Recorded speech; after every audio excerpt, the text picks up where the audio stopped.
Hello folks, welcome back to my YouTube channel. ఈరోజు ఏంటంటే నేను ఫుడ్ నాయిస్ గురించి మీకు తెలియజేయాలనుకుంటున్నాను. ఫుడ్ నాయిస్ అంటే ఏమిటో మీకు తెలుసా?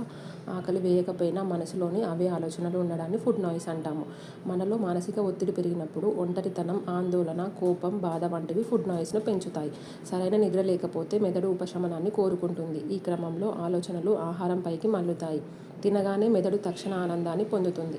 ఎలా నియంత్రించాలి అంటే స్వయంగా లేదా వైద్యుల సహాయంతో మన శరీరాన్ని అర్థం చేసుకోవాలి. అది ఇచ్చే సంకేతాలను మనం గమనించాలి.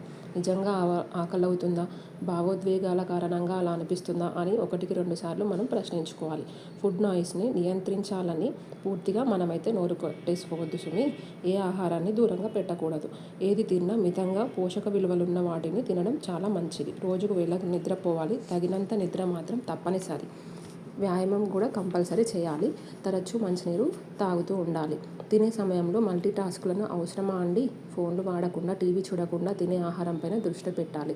రుచి వాసనలను ఆస్వాదిస్తూ భోజనం చేయాలి. ఇలా చేస్తే మనము ఫుడ్ నాయిస్ని డెఫినెట్గా అరికట్టవచ్చు. అండ్ మనకు నార్మల్గా మనం డైట్ చేస్తున్నప్పుడు మనకు ప్రోటీన్ ఫుడ్ ఏదైనా అయితే అది చూస్ చేసుకొని మనం ఆ ఫుడ్ తీసుకోవాలి. అలా చేయడం వల్ల ఏంటంటే మనకు ఎక్కువగా ఆకలి అనిపించద్దు.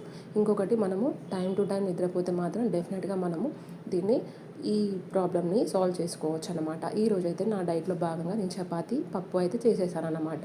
ఇలా అయితే చేసుకున్నాను. నాకైతే ఇంట్లో వర్క్స్, యూట్యూబ్ వీడియోస్ ఇవన్నీ చేయడం అనేది కొంచెం టాస్క్ లాగానే ఉంది. బట్ నేనైతే మీ అందరి కోసం నేను ఈ చిన్న ఇన్ఫర్మేషన్ అయితే పాస్ చేయాలనుకుంటున్నాను, చేశాను. అలాగే నా ఛానల్ని సబ్స్క్రైబ్ చేసుకోవడం మాత్రం మర్చిపోవద్దు. లైక్ చేయండి, షేర్ చేయండి, కమెంట్ చేయండి.